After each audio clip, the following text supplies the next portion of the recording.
Hi friend, তোমরা সবাই কেমন আছো? আশা করি ভালো আছো। আজকে আমি তোমাদের কাছে নিয়ে চলে এসেছি চালের গুঁড়োর পাঁপড় রেসিপি। তোমরা সবাই দেখতে থাকো, চলো তবে শুরু করা যাক।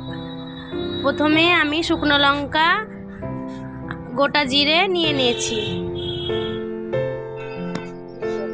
মোটা করে শিলনোড়ায় বেটে নেব।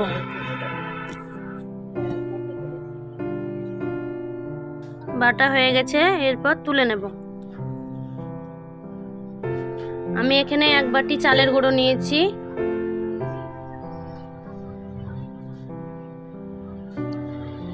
এখানে 5 বাটি জল দেব।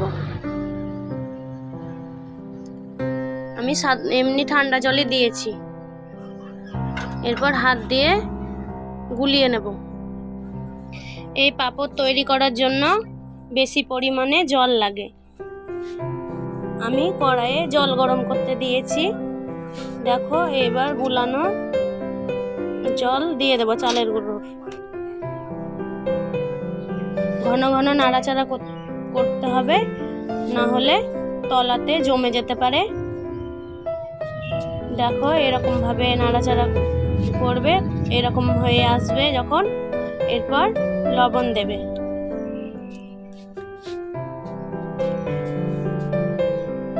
পরিমাণ মতো লবণ। আমি এখানে জোয়ান দিয়েছি, তোমরা চাইলে না দিতে পারো। পরিমাণ মতো কালো জিরে দেব। কালো জিরের ভাগটা একটু বেশি দিতে হবে, ভালো লাগে খেতে পাঁপড়ে। লঙ্কা গুঁড়ো, জিরে গুঁড়ো দেব।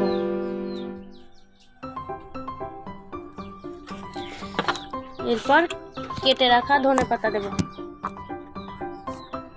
ভালো করে নাড়াচাড়া করে নেব।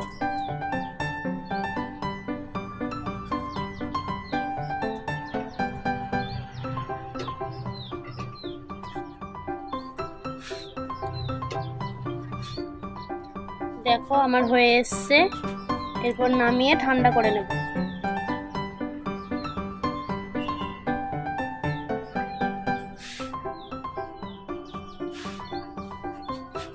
আমি এখানে বস্তার মধ্যে দিয়েছি, তোমরা চাইলে পলিথিনের উপর দিতে পারো।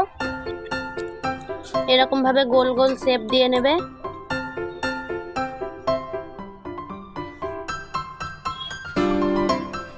রোদের মধ্যে দিয়ে দেবে শুকোতে।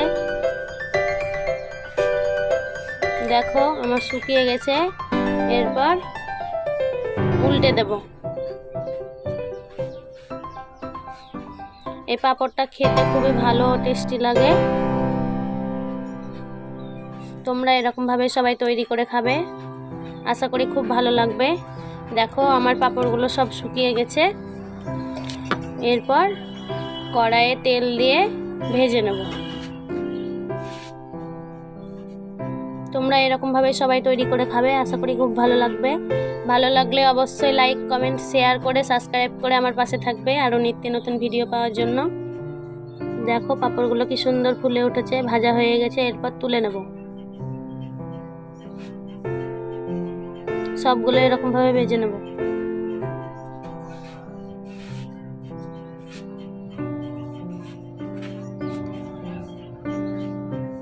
দেখো, কি সুন্দর মুচমুচে হয়েছে পাঁপড়গুলো।